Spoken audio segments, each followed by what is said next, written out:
सरपंच पदाचे उमेदवारी आज दाखल करणार कशा पद्धतीने करणार आहात?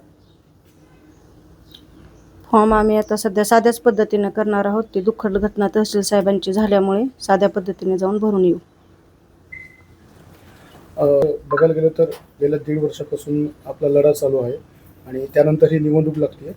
संपूर्ण गाव म्हणजे गावासह जिल्ह्याने साथ दिलेली सगळ्यांनी बघितलं होतं. आता काय नेमकं तुमचं आव्हान गावाला असणार आहे, कारण निवडणूक बिनविरोध व्हावी या दृष्टिकोनातून?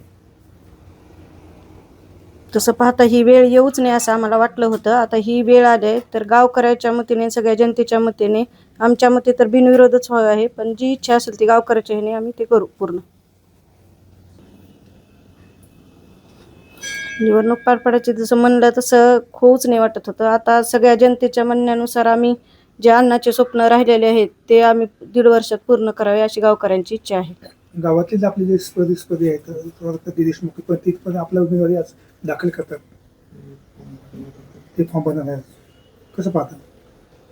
नाही, ती प्रत्येकाची आपली आपली इच्छा. लोकशाही आहे त्याच्यामुळे कुणी पण ते करू शकते. आपण किती वाजता आपला अर्ज दाखल करणार आपला? आता ही साहेबांचं असं झाल्यामुळे काय वेळ काय ठरलेलं नाही. पाहू आता सगळ्यांच्या ह्याच्यावर. गावासाठी नेमकं कुठलं काम तुम्हाला करायचंय, काय बाकी आहे गावातले काम? गावाचं काम तसं तर ह्या निवडणुकीच्या ह्याच्यात आम्हाला सध्या पडावं नको वाटत होतं, पण ह्या गावाच्या जे अन्नाचे काम राहिलेले आहेत अधुरे ते पूर्ण करावे अशी इच्छा आहे, म्हणून ते करायचे. अन्नाचे काय स्वप्न होते, काय पूर्ण करायचे? स्वप्न अन्नाचे, गावात पाण्याची टंचाई न व्हावी, वृक्षारोपण व्हावं, सगळ्या लोकांनी एकजीवाने राहावे, कुणाला काही अडचण येऊ नये, आणि अण्णांनी जे केलंय तेच आम्ही पुढे करू. पण हे बिनविरोध निवडणूक म्हणजे व्हायची होती, पण ही होणार नाही कसं?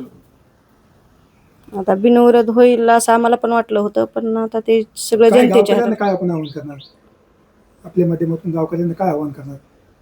गावकऱ्याच्या मते माझं एवढंच आव्हान आहे की जी अण्णाने त्यांच्या बुद्धीने सगळ्या ह्याने जसं गावाला सगळ्यांना एक करून लढा केला आणि गाव उभा केला होता, तसंच गावाने आता पण आम्ही पण काहीच बदल करणार नाही. ते गावाने साथ द्यावी एवढीच इच्छा.